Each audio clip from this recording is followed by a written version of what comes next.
જે પણ માતાઓ ગર્ભવતી છે કે જે ગર્ભવતી થશે, અને નિવેદન છે કે જ્યારે ગર્ભ ધારણ કર્યો હોય, જ્યારે કોઈ શિશુને આ જગતમાં જન્મ આપવાની હોય માં, તો એ 9 મહિના એના માટે બહુ મહત્વપૂર્ણ છે. આ 9 મહિનામાં બની શકે એટલે એનું ચિત્ત શુદ્ધ કરે, એની ચેતનાને પવિત્ર કરે. અને એની ચેતના ત્યારે જ પવિત્ર થશે જ્યારે કોઈ આધ્યાત્મિક વસ્તુ સાથેના સંપર્કમાં આવશે. એ કોઈ પણ એવી જમીનમાં પ્રવેશ ન કરે જે બંજર જમીન હોય. એ કોઈ પણ એવા ભયાનક દ્રશ્ય ન જોઈએ.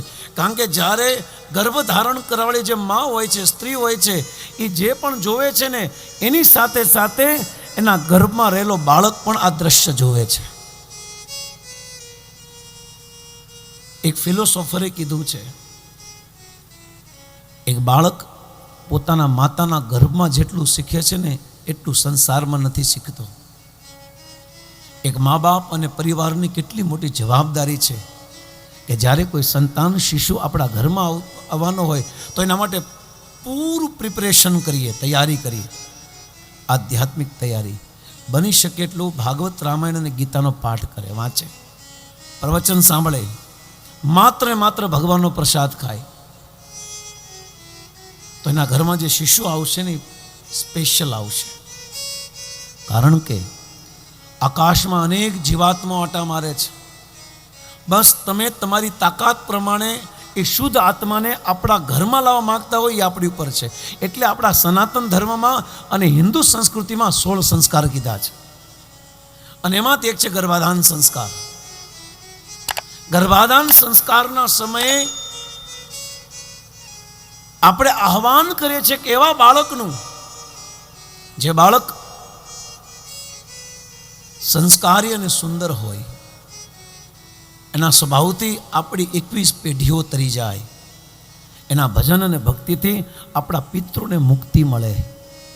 આવી સંતાનને જન્મ દેવા માટે એક માએ તૈયાર રહેવું જોઈએ.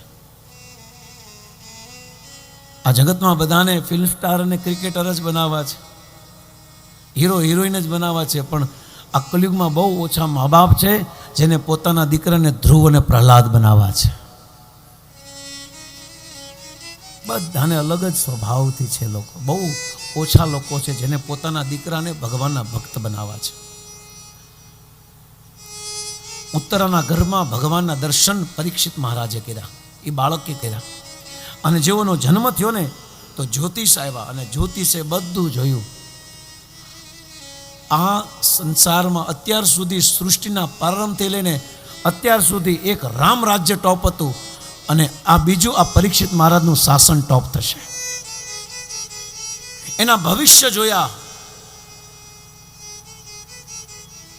અને બાળક જે પણ પુરુષ મળે ને એને પૂછે કે મેં જે મારા માતાના ગર્ભમાં જે તમને જોઈએ, તમે બધાનું પરીક્ષણ, બધા પુરુષોનું પરીક્ષણ કરતો હતો, એટલા માટે એનું નામ પડ્યું પરીક્ષિત.